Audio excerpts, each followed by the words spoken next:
He served tables every night, unnoticed, overlooked, treated like he didn't belong.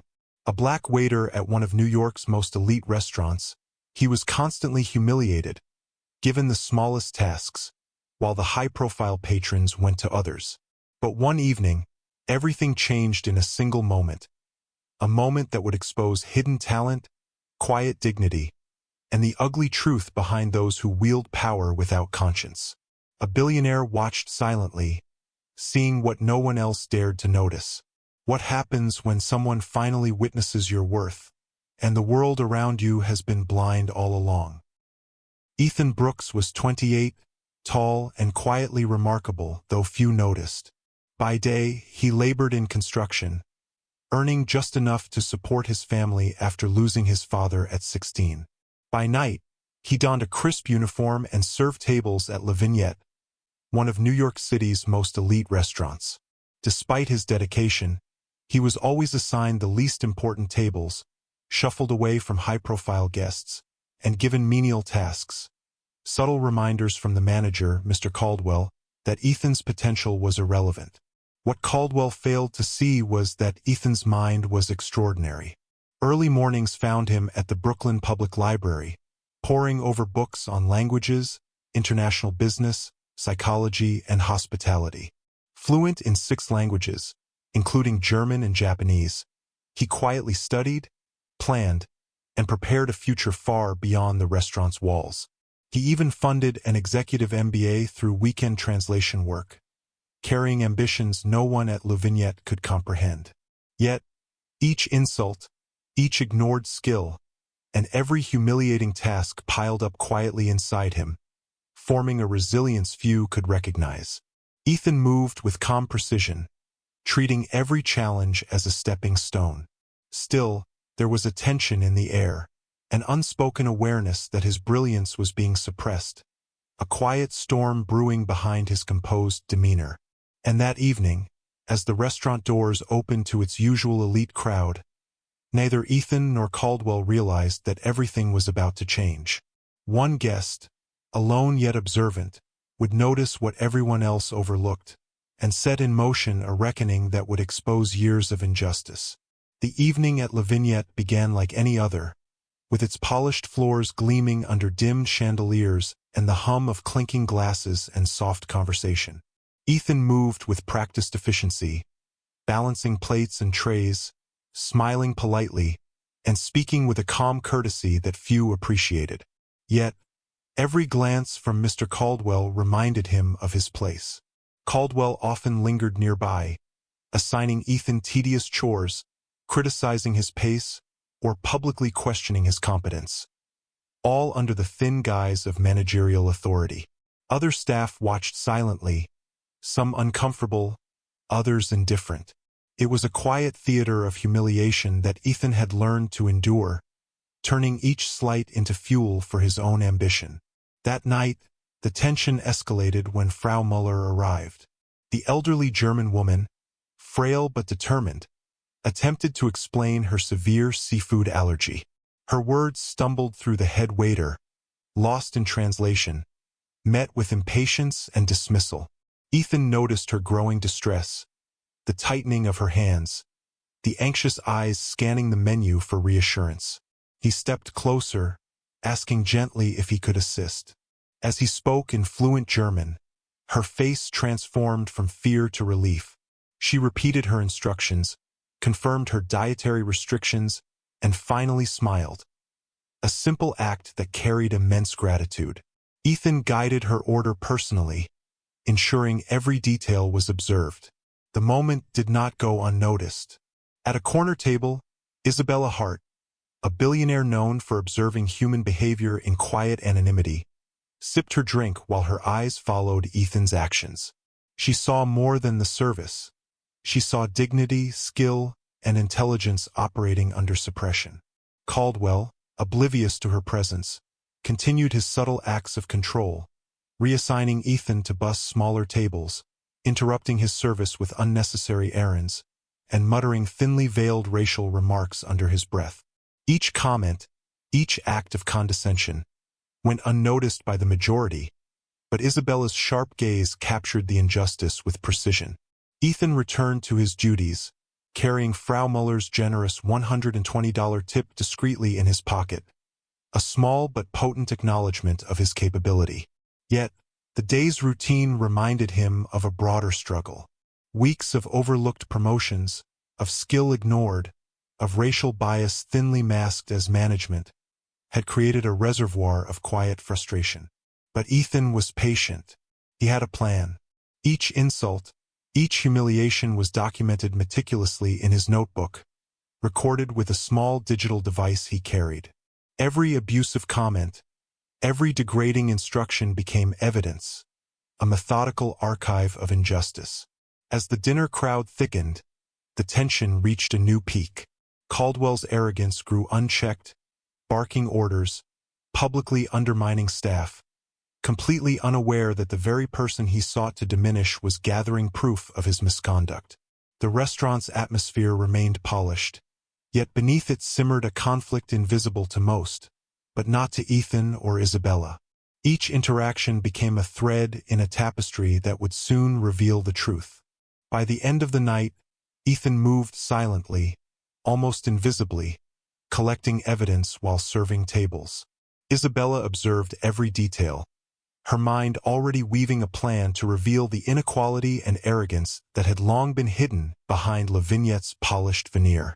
And as the final patrons left, a quiet tension hung in the air. A reckoning was approaching, one that would expose years of suppressed talent, humiliation, and racial injustice.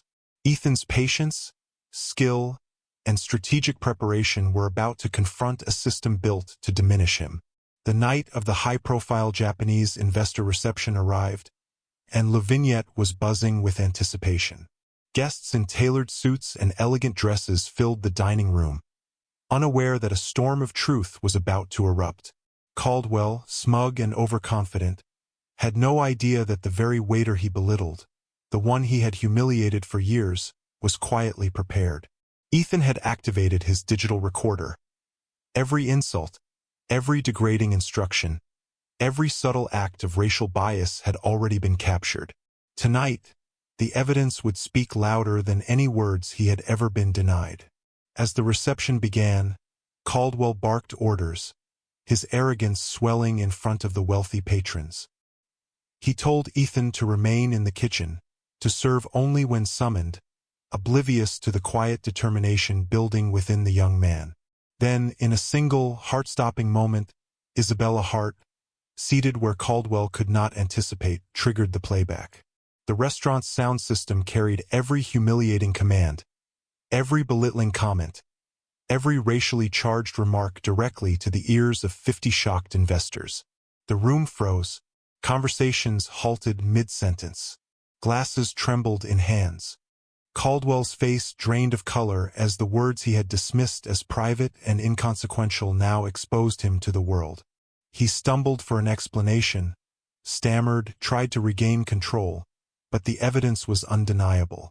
Every insult he had thrown at Ethan, every act of suppression, now echoed through the grand hall with devastating clarity.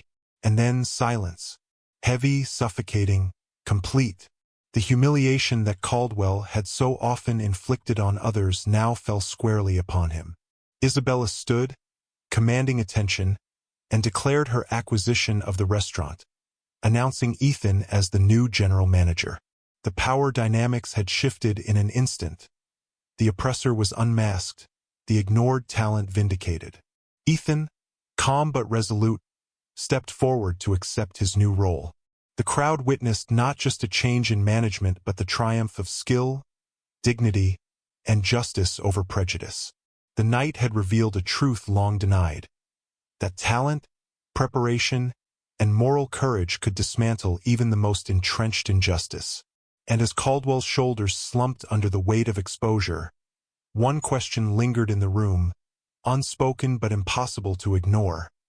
How many other injustices had gone unnoticed, waiting for someone brave enough to confront them? The evening of the Japanese investor reception carried a weight unlike any other night at Lavignette. The chandeliers glimmered against polished silverware, Conversations wove into a hum of power and influence, and every detail was orchestrated to perfection. Yet beneath the elegance, a hidden storm brewed. For Ethan Brooks, this was not just another evening of servitude. It was the culmination of years of quiet humiliation, meticulous preparation, and unshakable resolve. Caldwell strutted through the dining hall, his arrogance on full display. With investors seated and anticipation high, he barked sharp commands, treating Ethan as nothing more than a shadow in the room. "Stay in the kitchen," he ordered, dismissing him like an afterthought, confident that his authority was absolute. What Caldwell did not know was that Ethan had already armed himself, not with rebellion or anger, but with truth. Every insult, every degrading order, every venomous remark had been captured in the small recorder Ethan carried. Tonight, those hidden wounds would finally be laid bare. The moment came swiftly, almost too swiftly. From her corner seat, Isabella Hart, silent and watchful, pressed a button. Suddenly, the pristine atmosphere cracked. The restaurant's sound system erupted with Caldwell's own voice. Cruel commands, mocking laughter, racial slurs that pierced the silence like knives. Each word was a mirror, reflecting the ugliness he believed hidden. The room froze. Investors who moments earlier had spoken of deals and partnerships now stared in stunned silence. Forks clattered against plates, and a glass slipped from trembling fingers. Caldwell's face drained to ash as his own words echoed back at him. Undeniable, inescapable. He stammered, groped for excuses, but the evidence was too precise, too damning. Every phrase dripped with contempt that he had thought invisible. Then came the silence, a silence heavier than noise, pressing down on the hall until all that remained was shame. Isabella rose, commanding the floor with effortless authority, and announced her acquisition of La Vignette. Her words struck like a gavel. Ethan Brooks would now be the general manager. In that instant, everything inverted. The man who had once been humiliated stood elevated, calm yet resolute, his dignity shining before those who had ignored him.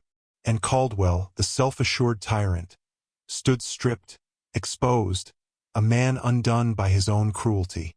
It was more than a reversal of power. It was a revelation, a truth impossible to ignore. Injustice, no matter how deeply buried, eventually demands to be heard. Ethan's journey proved that dignity, preparation, and courage can turn humiliation into triumph, and that true justice will always find its voice. But what about you? Do you believe talent and perseverance are enough to overcome systemic injustice? Share your thoughts in the comments below. And if this story moved you, don't forget to like the video and subscribe to the channel for more powerful stories that reveal hidden truths.